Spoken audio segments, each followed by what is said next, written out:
My name is Linda Morrison. I'm 76 years old. I've lived a quiet, modest life in Charleston, South Carolina. I was a schoolteacher for nearly 40 years, raised 3 children mostly on my own after my husband passed, and I never asked anyone for anything. I believed in dignity, hard work, and above all, family. But nothing could have prepared me for the moment I was told to leave a restaurant my own son invited me to, because I wasn't presentable enough. And nothing, absolutely nothing, could have prepared him for what happened next. I stood there at the entrance of La Belle Table, wearing my best cardigan, clutching a second-hand purse. I had just stepped out of the Uber when I saw my son, Aaron, with his wife Julia, their kids, and Julia's parents already seated at a long table. I smiled, waved slightly, and began to walk over. But Aaron caught sight of me and immediately stood up, rushing toward me with an awkward smile that didn't reach his eyes. "Mom," he muttered through clenched teeth, blocking my path. "We're kind of full tonight." Julia's parents weren't supposed to join and, well, it's a little upscale. I don't think you'll feel comfortable. I blinked. "What do you mean?" He looked me up and down, his eyes pausing at my shoes, which I'd polished just that morning. "It's a formal dinner, Mom. You understand, right? It's not the kind of place for," he hesitated, then finished with, "people on a pension." His words sliced through me like a winter wind. He didn't even whisper it. Behind him, Julia was sipping wine, pretending not to see me. Her mother gave me a quick side glance before turning back to her dessert. I didn't argue. I simply nodded and turned to leave, my heart thudding in my chest. But just as I stepped outside, a waiter, sharply dressed and elegant, came rushing after me. "Ma'am," he called, his voice kind. "Mrs. Morrison." I turned, still humiliated. "Yes," I said quietly. He extended his hand and smiled. "We weren't expecting you today. Mr. Clark would like you to review the new menu revisions if you have a moment. The kitchen has made the adjustments per your notes." Aaron froze behind him. His eyes darted between me and the waiter. The waiter then added, "You still own the majority share of La Belle Table, ma'am. Would you like to sit in your private booth?" And just like that, the entire table went silent. Julia nearly dropped her glass. Her mother's mouth opened. And Aaron, my own son, just stood there looking like a ghost. But I didn't sit down. I simply looked my son dead in the eyes and said, "To be continued." Now, let me tell you how we got to this moment, because this story didn't start with a fancy restaurant or public humiliation. It started long before that, when I gave my life to my children and slowly watched them forget who I was. If you think that moment at the restaurant was shocking, wait until you hear what happened the week before. You won't believe how deep this betrayal runs. Please like, comment, and subscribe if you believe respect should never depend on money. I never expected my children to owe me anything. I raised them because I loved them. I stayed up late helping with homework, worked weekends so they'd have new shoes, and skipped meals to make sure they never went to bed hungry. I thought love was enough. But over time I started to see the cracks. Aaron was my eldest, the golden boy, smart, charming, full of ambition. I worked 2 jobs to help him through college, tutoring other people's children during the day and cleaning offices at night. When he graduated and landed his first job in finance, I cried tears of joy. The first sign that something had changed came during his engagement party. I had sewn my own dress for the event, nothing fancy, just a pale lavender gown with lace around the sleeves. When I walked in, I noticed Aaron flinch. Julia's parents looked me up and down like I was something that crawled in through the back door. "Oh, that's your mother," Julia's mom whispered, not so quietly. Aaron smiled awkwardly and moved on, pretending he didn't hear. I brushed it off. Maybe I didn't belong in their world, but I was proud of him. Proud of what he had become. I had no idea that pride would soon be replaced with a bitterness I never imagined I could feel. The second time it happened was on Thanksgiving 3 years later. I had prepared my signature roast chicken and sweet potatoes. I waited all day, watching the clock, excited to host them for the first time in years. I had lit candles, played soft music from the radio, and even taken out the good silverware. They never showed up. No call. No message. I tried calling Aaron. Straight to voicemail. Hours later, I saw pictures on Julia's social media of them at a luxury resort, sitting by a pool, toasting cocktails with her family. My hands shook as I cleaned the untouched dishes. I told myself maybe they forgot. Maybe it was a last-minute trip. But in my heart, I knew the truth. They were drifting away. Or worse, pushing me out. Weeks passed without a word. Then months. Until I got a text from Aaron asking if I could help babysit the kids. Just for a weekend. I said yes, of course. Always said yes. That weekend turned into 3 weeks. No check-in. No groceries left behind. Just 2 small children and a grandmother trying to make ends meet on a teacher's pension. Still I smiled. Still I loved them. But something inside me began to change. It was around that time I met Harold Clark. I was at a small cafe near the park.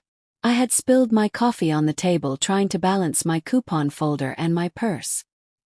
He chuckled, handed me a napkin and said, "Looks like you've got a whole business plan in that binder." I laughed, maybe for the first time in a while. We got to talking. Turns out he had once been a chef, now retired, but bored. I mentioned how Charleston didn't have any restaurants that reminded me of old Southern charm. With real cornbread, real stew, real community. Harold's eyes lit up. And that's how La Belle Table was born. I invested what little I had. Harold matched me and brought in a few friends. We worked out of a shared kitchen at first. Just feeding locals, seniors and single parents. But the food. It was magic. Word spread like wildfire. Soon investors came calling. I never told Aaron. Or my other children. Not because I wanted to hide it, but because I wanted something that was mine. Something they couldn't steal or mock or turn their noses up at. Years passed. La Belle Table became a name on every travel blog, every foodie's lips. We opened the flagship restaurant downtown. Full of soul, class and heart. And I owned most of it. Quietly. Silently. So when Aaron invited me to just stop by and say hello at the grand dinner for Julia's father's retirement, I hesitated. Something about the tone didn't feel right. But a part of me, still clinging to hope, wanted to go. That was the night I showed up in my best clothes. Only to be told I wasn't welcome. Too poor. Too small. Too ordinary. What Aaron didn't know was that the very seat he tried to keep me from belonged to me. And now that I had his attention, everyone's attention, I was about to tell the whole truth. Not out of revenge. Not to embarrass him. But to remind them all what it means to be forgotten. And what happens when the forgotten rise. But just as I opened my mouth to speak, someone else walked into the restaurant. Someone I never expected to see again. And everything changed. If you believe dignity can't be measured by wealth, like, comment and subscribe. Next chapter will leave you speechless. Don't miss it. I turned toward the door, and my breath caught in my throat. It was my youngest daughter, Melissa. I hadn't seen her in over 6 years. She looked older now, like life had knocked her around more than a few times. Her hair, once always done up in curls, now hung in a simple ponytail. She wore jeans and a blouse that looked thrifted, and her shoes. They were the same pair I had bought her before we stopped speaking. Her eyes locked. Her lips trembled, but she didn't say a word. I could hear Aaron mutter under his breath, "What the hell is she doing here?" The waiter, ever so calm, stepped between the tension and asked gently, "Mrs. Morrison, shall I seat your guest as well?" Melissa walked slowly toward me, her arms tight against her sides. When she reached me, she paused, and for a moment it felt like the whole restaurant stopped breathing. "I didn't know," she whispered. "I swear, Mom. I didn't know Aaron would do this to you. I was just trying to find you. I've been trying to find you for months." My body swayed, unsure of what was real anymore. "Why now?" I asked, not bitter, just tired. "After all these years." She blinked hard, and I saw the guilt flicker in her eyes. "Because I lost everything. And I realized the only person who ever loved me without condition was you." Behind us, Aaron's voice grew louder.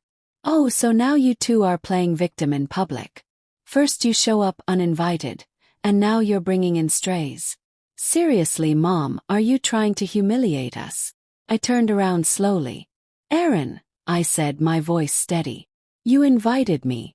I was on that guest list, until Julia's parents showed up. He scoffed, eyes flicking toward the waiter. We didn't think you'd actually come. You don't belong at places like this.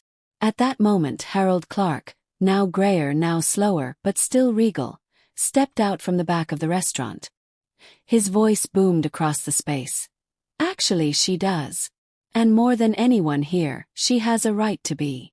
Gasps rippled across the room. Even Julia, who'd been pretending to be engrossed in her drink, froze. Ladies and gentlemen, Harold continued. Some of you may not know, but Mrs. Linda Morrison is not only the majority shareholder of La Belle Table, she is the very soul of it. Without her vision, this place wouldn't exist. He walked over and kissed my hand gently. I've seen people with money who couldn't feed a soul. But this woman, she's fed an entire community. Silence. Thick and unbearable. Aaron shifted uncomfortably. Why didn't you ever tell us? I looked at him long and hard. Because you never asked. And even when I had nothing, I still had you. That was enough for me. But I see now, it wasn't enough for you. For a moment no one spoke. Then Melissa, shaking, reached for my hand.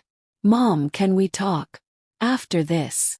My heart wanted to forgive, but my mind held caution. He nodded. The waiter led us to the private booth. I sat Melissa beside me. For the first time in years I felt seen. Not because of power or wealth or a title, but because someone finally remembered I had value beyond convenience. Aaron didn't sit with us. He stood near Julia, who looked as if she wished she could disappear. Julia's father coughed into his napkin and excused himself to the restroom. No one stopped him. And that's when it happened. A young girl, a busser no more than 16, came to refill our waters. She paused nervously, then whispered, Mrs. Morrison, thank you for what you did for my mom. She still cries about it. You saved our home. And blinked. Who's your mother, sweetie? She smiled, eyes gleaming with tears. Angela Green. You paid her rent when her husband left. She never knew who did it. But when I saw your photo in the office, I knew it was you. I smiled, brushing her arm gently. Thank you, dear. Melissa watched the entire exchange, her lips quivering. Mom, how many people have you helped? She asked, voice barely audible.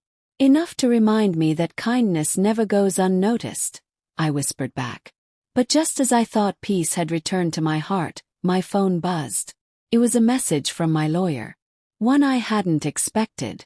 And as I read it, the blood drained from my face. Don't miss the next chapter. The family secrets are deeper than anyone knew. If this story touches your heart, please like, comment, and subscribe. The next chapter will shatter what you think you know. The message from my lawyer read, Linda, urgent. We've discovered unauthorized activity on one of your silent trust accounts. It's linked to someone in your immediate family. Call me as soon as possible. I stared at my phone, fingers trembling. Silent trust account. Only 2 people were supposed to know about those. My lawyer and myself. I had set them up years ago, back when La Belle Table became profitable. I didn't want the world to know how much I was worth. After what I'd gone through with my children, I knew better than to flaunt anything. I excused myself from the table. My knees felt weak, but I kept my posture strong as I walked past Aaron and Julia, both avoiding my eyes now. Melissa noticed the change in my face and reached out, but I gave her a quick shake of the head. In the private restroom, I locked the door and dialed. David, it's me. What's going on? His voice came quick and low. Linda, it's not good. I didn't want to worry you, but someone has been withdrawing from the Charleston Mutual account you set up for emergencies. A total of $60,000 has gone missing over the last 10 months. Gasp. What? How? There was a third-party authorization added last year. The signature matches one of your family members. We suspect fraud. Who? I whispered, already fearing the answer. There was a long pause. It was your son, Aaron. The room swayed around me. I gripped the counter to steady myself. No, that's impossible. He doesn't even know about those accounts. He knew enough. Either he guessed your security credentials or got access to documents somehow. He's been making withdrawals and transferring funds to a company he owns jointly with Julia. It's listed as a consulting firm, but I checked, it's a shell. I couldn't speak. Felt nauseous. Betrayal burned through my chest like acid. He's laundering my money. Finally asked, voice brittle. I'm afraid so. I can have a cease and desist order filed by morning. We'll freeze the account. But I need to know what you want to do next.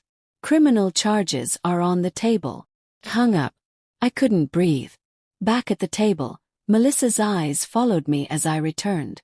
Mom, what happened? She asked, brows furrowed. I gave her a weak smile. Nothing, darling. Let's just enjoy dinner. But dinner tasted like ash. The rest of the evening blurred. I barely heard the music or the clink of glasses. The betrayal buzzed in my ears louder than anything else. When I stood to leave, I didn't say goodbye to Aaron. I just walked past him. But just as I reached the entrance, he grabbed my arm. His face pale, his smile forced. Mom, listen. Earlier I didn't mean to be rude. Julia's parents are particular. You know how it is. I stared at him, my face unreadable. He added, but hey, it's good to see you doing well. That whole restaurant thing. Meanwhile, I didn't know. I nodded slowly. Yes, a lot of things you don't know. Then I leaned in close and whispered, like the fact that I know about the money you stole. His entire face changed. It was as if I had dropped ice water into his bones. What money? He stammered. But I didn't reply. I walked out into the night, the cool breeze hitting my face like a slap. Melissa followed. Mom, what was that about? I turned to her. He's been stealing from me. And now I have to decide whether I still want him in my life, or in prison. She covered her mouth in shock. But that's not the worst of it, I added. Because I just remembered something. Something that changes everything about this family. What do you mean? I looked her straight in the eyes. Julia. She's not just a mean daughter-in-law. She's the mastermind behind all of it. And I have the proof. Like, comment, and subscribe if you believe even mothers deserve justice. In the next chapter, the mask falls off completely. You won't believe what Julia did behind closed doors. The morning after the dinner, I couldn't sleep. My hands kept trembling as I replayed Aaron's nervous face, Julia's smug silence, and that sickening revelation from my lawyer. But the memory that haunted me most was a conversation I overheard a year ago, one I had brushed aside. It happened during a visit to their house, back when I was still naively showing up with groceries and offering to help with the kids. I had gone into the kitchen to put away some milk, and I heard Julia on the phone in the hallway. Her voice was cold and low. No, she still doesn't know. Old people like her don't check bank accounts. Once Aaron signs, we'll funnel the rest through the consulting firm. Give it a year and the house will be ours too. At the time, I assumed she was talking about her own mother or someone else. I gave them the benefit of the doubt. But now I knew who she was talking about. Me. I sat at my kitchen table sipping cold coffee, barely noticing the bitter taste. I pulled out the manila folder David, my lawyer, had overnight. Inside were screenshots of bank statements, forged authorizations, and correspondence between Julia and a private accountant. They'd planned everything. The account they tapped into wasn't even meant for them. It was a reserve fund I had secretly set aside for a community kitchen and after-school program for low-income kids in Charleston. My legacy. My last dream. And they stole it. I wasn't just hurt. I was enraged. I picked up the phone and called Melissa. She came within the hour. She had been staying with a friend across town ever since leaving her husband, a man I never liked. The circles under her eyes told me she hadn't had much rest. When I showed her the documents, She stared in silence for several minutes. Finally she said, "You have to go after them." "I don't want revenge," I whispered. "But I do want justice. And I want my dignity back." She nodded. "Then let's make sure they can't hurt you or anyone else again." Together we met with David. We laid out a plan. The first step: freeze all business accounts connected to the trust. That alone would cut off Aaron's access to the stolen funds. The second: file an injunction to prevent any further withdrawals and initiate an audit of their so-called consulting firm. The third, my favorite, was quietly informing the IRS. But something still didn't sit right. I had a feeling there was more. That night, I returned to La Belle Table after hours. Harold let me in through the back, surprised to see me. "You all right?" he asked. "No," I said. "But I need to see the security footage from 3 weeks ago. The night Aaron and Julia dined here alone." Harold raised an eyebrow but led me to the office. We pulled up the file and watched the grainy black and white video. There they were, sitting in my private booth, drinking wine I never authorized, whispering with a man I didn't recognize. The man handed Julia a folder. She opened it, smiled, and kissed Aaron on the cheek. Harold paused the screen. "That man. He's not just a guest. He's George Camden. He used to work in city zoning." My eyes narrowed. "Zoning?" Harold nodded. "He has ties to developers." I stared at the screen. "They're not just trying to steal from me," I whispered. "They're trying to sell me." "What?" "The land. They want to sell this restaurant or the property it's on. My share gives me final say. But if I lose that, they could flip this place to some soulless chain and walk away rich." Harold's face darkened. "Then we stop them. Whatever it takes." I left the restaurant with a storm brewing in my chest. They weren't just ungrateful. They were predators. And I had one thing left they didn't expect: fire. The next morning, I went to Aaron's office without an appointment. His receptionist stuttered when she saw me. I marched straight into his glass-walled office. He stood up, startled, phone still pressed to his ear. "Mom, what are you doing here?" "I came to return something," I said, and placed the manila folder on his desk. He paled. "What is this?" "Proof. Of everything." I didn't yell. I didn't cry. I just watched his face crumble. Then I turned around, walked out the door, and never looked back. But I wasn't done yet. Because as I got into my car, my phone buzzed again. A message from Melissa. "Mom. Julia knows. She just called me. She's planning something. Said you'd regret making this public." And attached to the message was a photo. Julia, standing in front of my house, holding a gasoline can. Don't miss the next chapter. Things are about to explode, literally. Like, comment, and subscribe if you believe it's time justice caught up to those who betray the ones who raised them. The moment I saw that photo of Julia standing in front of my house with a gasoline can in her hand, a chill ran down my spine that no wind could cause. I had always known she was cold. But this was something darker. I immediately called Melissa. She picked up on the first ring. "Where are you?" I asked, already grabbing my car keys with trembling hands. "I'm on my way to your house," she said breathlessly. "I called the police the second she left my street. I had a feeling she'd go to you." My hands gripped the steering wheel tight as I sped through the empty Charleston streets. Night had already fallen, and with it came a suffocating silence broken only by the sound of my tires against pavement. By the time I pulled into my driveway, police sirens were wailing in the distance. And Julia, still in her designer heels, was standing by the front steps, crouched over something near my flower bed. The gasoline can sat upright by her side. I didn't wait for permission. I jumped out of the car and shouted, "Julia!" She flinched and turned around. For the first time I saw something I hadn't seen before. Not just cruelty, not just entitlement. Desperation. Her mascara was smeared, her blouse wrinkled, and her hair looked wild like she'd been pulling at it. "What are you doing?" I screamed, running toward her. Are you insane? She stood slowly, brushing dirt from her hands. Oh please, Linda. Like you haven't been planning this from the start. Turning my husband against me. Digging into our business. You wanted a war. You got it. I raised that man, I said through gritted teeth. And you turned him into a thief. He wouldn't have had to steal if you hadn't hoarded everything, she snapped. You act like some saint, but you kept secrets. You watched us struggle and said nothing.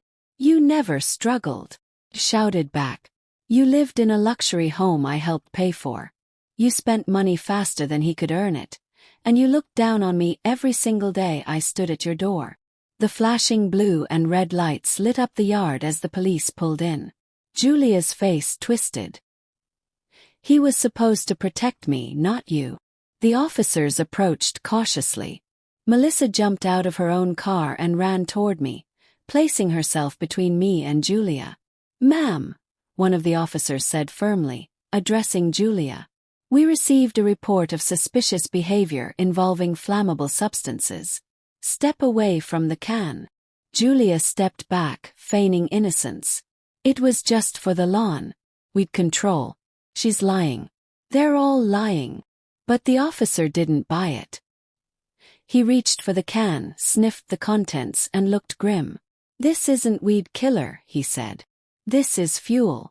They placed Julia in handcuffs. She screamed. She cried. She said she was pregnant, she wasn't. She said she was framed, she wasn't. Melissa and I watched in silence as the officers escorted her to the squad car. But as they opened the door, Julia twisted around and looked me dead in the eyes. You think this is over, she hissed. You haven't seen what I'm capable of. Then they shut the door.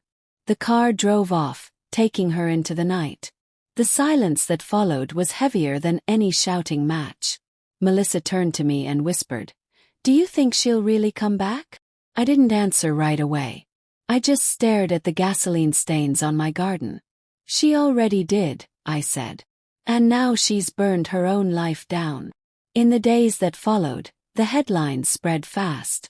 Prominent businessman's wife arrested in attempted arson at mother-in-law's home. Consulting firm under federal audit. Charleston heiress grandmother uncovers family fraud ring. Everyone suddenly wanted to hear my side of the story. But I didn't want cameras or microphones. I just wanted peace. What I didn't expect was the letter that arrived 2 days later. No stamp. No return address. Just left in my mailbox, folded in half. Inside, in Aaron's handwriting, were 4 words. I'm sorry. Forgive me. But written beneath it, in a different hand, in Julia's unmistakable cursive, was another sentence. This isn't over.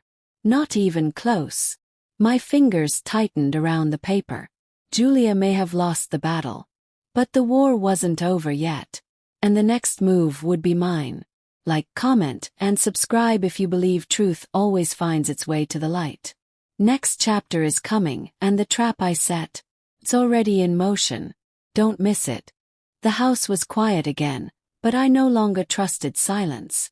Even with Julia in custody, I knew a storm was still forming behind the clouds. That letter wasn't a surrender. It was a threat. And if there was one thing I'd learned raising 3 children and surviving a lifetime of hardship, it was this. When someone shows you their nature, believe them.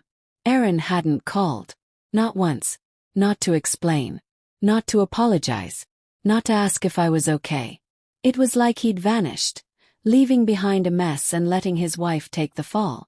But I knew my son better than anyone. He was hiding. And I had to drag the truth into the light before he took something else from me. Melissa and I returned to my lawyer, David, with the latest developments. Julia had been released on bail by morning. Paid, no surprise, through Aaron's company. She wasn't allowed near my home, but she had lawyers already spinning the story in the media, claiming it was all a misunderstanding. A family dispute. They were painting me as the senile old woman. David rubbed his temples as we sat across from him. She's building a narrative, he said. They want to make you look unstable, like you're imagining all of this. Then we fight back, I said. But not with noise. With truth. Melissa leaned forward. We need to show them the pattern. The money trail. The manipulation. Not just from the last year, everything. Every penny she touched. Every time Aaron signed something he had no right to. David nodded. We already froze the consulting firm's accounts. But there's something else you need to know. Something I discovered this morning while reviewing the trust documents. He slid a piece of paper across the desk. I read it slowly. Then again. And again.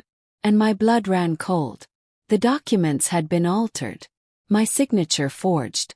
And not just once. Aaron and Julia had filed to have me declared financially incompetent 6 months ago. Quietly, secretly. Under the guise of early cognitive decline. They were trying to gain full access to my assets and business shares by painting me as mentally unfit. They filed this in a rural county with a friendly judge, David said. His voice like gravel. They almost got it approved last month. Tears pricked my eyes. They were trying to have me legally erased, I whispered. Melissa's mouth fell open. They were trying to take everything. They still are, I said. This is war now. I stood up, spine straight, heart boiling. David looked hesitant. Linda. We could go full criminal. This could ruin Aaron. Prison. Bankruptcy. Reputation. I didn't even blink. They already ruined themselves, I said. I'm just giving the world a proper look. By the end of the week, the press had what they needed. The forged documents. The fraudulent withdrawals. The audio recording of Julia offering bribes to the zoning official. Yes, Harold found a copy in his office security logs. And then I did something no one expected. I scheduled a press conference. Right there inside La Belle table. Melissa helped me organize it. Harold stood beside me. Reporters packed the front dining room. Cameras flashed. Microphones thrust forward. I stepped up to the podium, heart steady. I didn't come here tonight as a restaurant owner, I began. Or a businesswoman. Or even as a mother. I came here as someone who was stolen from by the very people I brought into this world. But I refused to be erased quietly. And I refused to let anyone else go through what I did without knowing they are not alone. Pens scribbling. Phones recording. I held up the forged declaration of incompetence. This is what betrayal looks like. Pretty cursive on white paper. Then I pointed to a second document. This is what justice looks like. It's the restraining order I filed this morning against my own son and his wife. And here is the order returning full control of my assets to me. Permanently. A woman in the back stood and clapped. Others joined her. Some cried. I didn't cry. Not yet. After the conference, I stepped outside to take a breath. The air smelled like lavender and courage. But just as I started walking to my car, I saw a shadow peel away from the alley beside the restaurant. Aaron. His hair was messy. His eyes wild. Why'd you do this? He hissed. Why'd you go public? You've ruined us. You ruined yourself, Aaron, I said. I only lit the lantern. He stepped closer. You think this is over? You humiliated me. I raised my chin. You humiliated me when you called me too poor to sit with your family. Gave you life. You gave me shame. He looked like he wanted to scream. Then he turned and stalked off into the dark. Melissa appeared at my side. He'll try something, she said. Let him, I whispered. I'm done hiding. But even as I said it, something gnawed at me. Julia was quiet. Too quiet. And the next morning I got a call. It was from Melissa's friend at the bank. Julia had attempted to withdraw everything left in the trust, using Melissa's name. And Melissa's identity had just been flagged as compromised. They weren't done. They were coming for my daughter now. Don't miss the next chapter. If you believe evil doesn't stop until it's stopped, like, comment and subscribe. What happens next will leave you speechless. I didn't even hang up the phone before I grabbed my purse. Melissa stood in the kitchen, pale and shaking, clutching the phone like it might bite her. She had just gotten off the call too. She used my name, Mom, she whispered. She forged my signature. She tried to empty your trust using my identity. My hand tightened around the doorknob. They want to drag you down with me, I said quietly. They can't touch me anymore, so now they're aiming at you. Melissa dropped into a chair, her voice small. I wanted to believe he wasn't like her. I looked at my daughter, my only remaining child who had stayed with me through all of this, and I knew I had to protect her with everything I had left. I had already lost so much. I wouldn't lose her. Not now. I called David, my lawyer, and told him everything. Linda, he said carefully, we need to escalate this. Julia is reckless, but Aaron is strategic. This is calculated identity theft. We need to bring in federal investigators. And we need to freeze Melissa's credit, accounts, passport, everything. Immediately. Do it, I said. It wasn't just about money anymore. It was about stripping us bare piece by piece. Turning Melissa into collateral damage just to get back at me. By noon, David had filed formal criminal complaints for identity theft and fraud. By 2 p.m., the Department of Financial Crimes was reviewing the documents. And by 4 p.m. I was sitting in front of a federal agent, showing them everything. The emails, the forged signatures, the fake consulting firm, the fraudulent trust alterations. We've got enough for felony charges, the agent said grimly. Against both of them. But even as the legal machine started turning, I felt no joy, no triumph, just grief. Grief for the son I raised, who now sat on the other side of everything I believed in. And yet, grief wasn't going to stop me from finishing what I started. That evening I called a meeting at La Belle Table. Not with lawyers, not with reporters, with the people. The very community that had kept me breathing when my own children turned their backs on me. I stood in the dining room and shared everything. Not for pity but for power. I told them how a woman can give her entire life to others and still be discarded. I told them how betrayal doesn't always come with fists. It often comes with smiles and handshakes. And I told them that you never age out of reclaiming your voice. I'm 76, I said.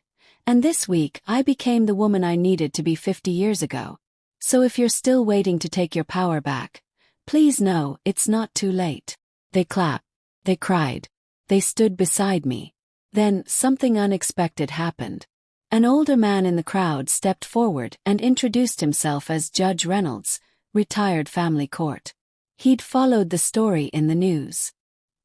He'd seen Julia's performance on local TV when she tried to paint me as mentally unstable. And now, he wanted to help. I have a few friends, he said. Still sitting judges. They'll want to know about the competency filing, the forged documents. And if you give me permission, I'll make some calls tonight. I looked him in the eye and nodded. Yes, please. He smiled. Good. Because this kind of evil, it's not new. It just hides better now. By morning, Julia's bail had been revoked due to her attempt to commit financial fraud under Melissa's name. She was taken back into custody. And Aaron, literally, his office was emptied. His house was quiet. He was gone. But not for long. Because by the end of that week, Aaron Morrison was arrested at the airport trying to fly to Aruba using a fake passport. The headlines exploded. Charleston restaurateur's son and wife face felony fraud, identity theft, and conspiracy charges. Grandmother business mogul brings down family fraud ring. Justice served. Linda Morrison takes back everything. Melissa and I sat on the couch that night, watching the news, holding mugs of tea we didn't drink. I still can't believe it, she whispered. I can, I said softly. I just didn't want to. The doorbell rang around 9:30 p.m. We froze. I opened it slowly. It was a woman in a gray suit. She introduced herself as a representative from the mayor's office. She handed me an envelope. The city council voted unanimously to honor you at next month's Civic Courage Gala. I blinked. Why? She smiled. For reminding us what real power looks like. Melissa leaned over and opened the envelope. Inside was a golden certificate with the words, Citizenship Award for Moral Integrity and Civic Strength. But there was something else too. A handwritten note from the mayor. You've fed more than this city's stomachs. You've fed its soul.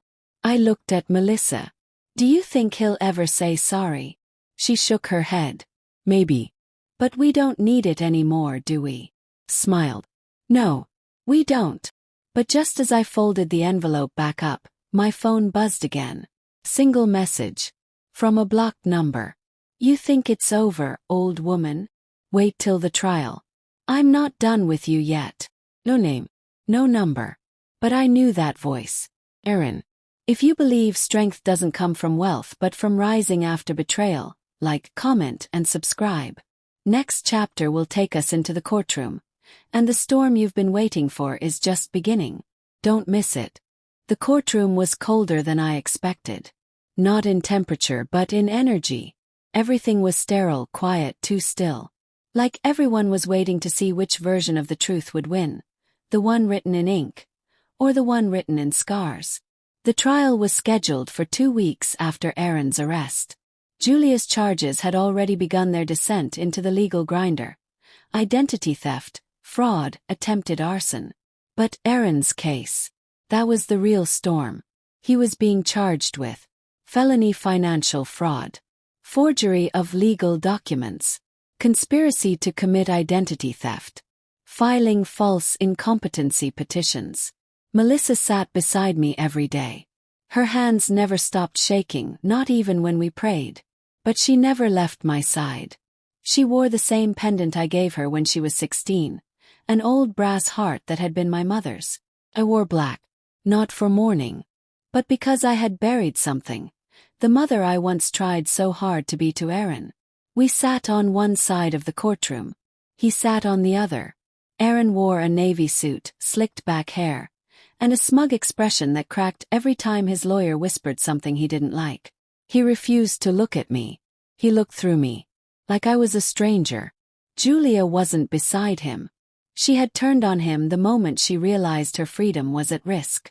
Her lawyers filed for a plea deal, painting Aaron as the mastermind, and herself as the misguided wife. I knew it was a lie. But I didn't care. Let them eat each other. I just wanted the truth out in the open, no matter how ugly. On the second day they called me to the stand.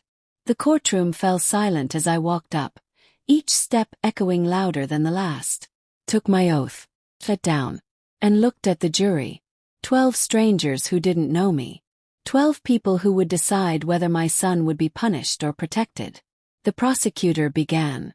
Mrs. Morrison, can you tell the court who you are? I'm a mother, I said first. A teacher. A grandmother. And unfortunately, a victim. What did you discover last month that brought you here? Pause. That my son, whom I raised with my own hands through poverty and grief, had forged my signature to declare me legally incompetent so he could drain the trust one created for the community. And then, when that didn't work fast enough, his wife tried to burn down my house. The jury blinked in shock. A few gasps echoed in the room. The prosecutor continued. And how did that make you feel, ma'am? I looked straight ahead. Like a ghost in my own family. I told them everything. About the restaurant. About the silent trust account. About how I had stood outside La Belle table, denied by the very son I once gave my last dollar to. And when I described the moment the waiter revealed I was the true owner of the restaurant, I swear you could hear a pin drop. But then came the cross-examination. Aaron's lawyer stood slowly, fixing his jacket with a self-satisfied smirk. Mrs. Morrison, you say you were financially competent. Yet you never told your family about your wealth. Doesn't that seem suspicious? No, I said simply. It was my money, not theirs. He smirked again. Isn't it true that you were estranged from your children? I narrowed my eyes. I was never estranged. I was discarded. He shifted, losing the edge. And perhaps, he said, you're exaggerating out of spite. Perhaps this is revenge against a son who simply made a mistake. I leaned forward, my voice as cold as steel. My son didn't make a mistake. He made a decision. Repeatedly. Over years. With full knowledge that it would break me. And now I am making mine. His face flushed. The judge called a recess. As I stepped off the stand, Aaron looked up, finally. Just for a second. And I saw it. Not anger. Not regret. Fear. Day after day, evidence stacked up. Bank records. Emails. Surveillance. Even Julia's own testimony. Dripping with bitterness. Placing blame squarely on Aaron. By the final day of trial, the jury didn't even take long to deliberate. Guilty. On all counts. When the verdict was read, I didn't cry. I didn't smile. I simply closed my eyes and breathed. The judge ordered immediate remand to custody. Aaron didn't even say goodbye. He looked down. Silent. He had always been so proud of speaking over people. Now he had nothing left to say. After court, Melissa and I sat outside on a bench under the courthouse magnolia trees. The wind was soft, the sun gentle. "You okay?" she asked me. "No," I admitted. "But I will be." She squeezed my hand. "I'm proud of you, Mom. I'm sorry it came to this." "I'm not," I said. "Because sometimes the truth needs a courtroom. And a mother needs to stop being a shield and start being a sword." I thought that was the end. But as we stood to leave, the bailiff approached me quietly. He handed me an envelope sealed. "It was found in Aaron's holding cell," he said. He asked someone to deliver it. Opened it. Inside was a single sheet of paper. One sentence. "You chose the world over me." I folded it slowly without a word and tucked it into my purse. Because sometimes, silence is the only answer a broken child understands. If this story moved you, if you've ever had to choose peace over family, like, comment, and subscribe. It's time I told you how I finally found healing. 6 months have passed since the courtroom closed its doors behind Aaron. Julia took her plea deal and disappeared from Charleston.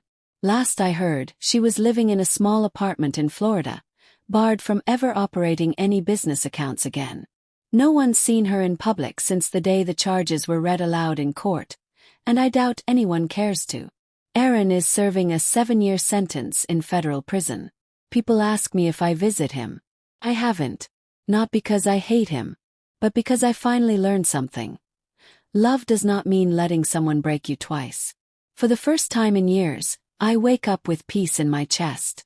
No phone calls asking for favors. No knocks on the door from someone who only remembers me when their world is falling apart. No pretending I'm okay when I'm not. I start each day with a walk down the cobbled streets of Charleston, stopping at the bakery that always smells like cinnamon and comfort. The owner, Mrs. Beckett, waves when she sees me and packs an extra roll in my bag for strength, she says. People in the neighborhood still call me Miss Linda, even the young ones who only know me through whispers and headlines. And now, they come to my restaurant for more than food. They come for hope. La Belle Table has become a sanctuary, not just for hungry stomachs, but for tired souls. We've expanded the back room into a free community reading corner. Melissa runs it. Children come after school to read, draw, or just talk. It's loud, messy, beautiful. And me. I've started writing. Not a novel. Just thoughts, lessons, memories. I've titled it, "The Woman I Had to Become." Sometimes I sit by the window in my office, pen in hand, remembering moments I never thought I'd survive. The quiet dinners alone. The tears I wiped away before anyone could see. The nights I questioned whether all my sacrifices meant anything. But now I know they did. Because I'm still here. Stronger. Softer. Wiser. One afternoon, I was stacking some menus when Melissa walked in holding a thick white envelope. "Mom," she said. "It's from the parole board. About Aaron." I looked at her. My heart didn't skip. Didn't panic. Just waited. Inside, the letter said Aaron had written a request to reduce his sentence by attending a rehabilitation and financial ethics program. He included a personal statement. I didn't want to read it. But I did. It was short. Not filled with excuses. Just a single paragraph admitting what he did. Saying he understood now. That being raised by someone kind didn't give him permission to be cruel. That somewhere along the way, he mistook sacrifice for weakness. He ended the letter with, "I don't expect you to forgive me, but I needed to finally say what I should have said years ago. Thank you. I was never worthy of what you gave me." Melissa watched my face. "What will you do?" I folded the letter neatly. "Nothing," I said. "Let him grow without knowing if I'm watching. That's the only real test of change." That night, we hosted a special event at La Belle Table.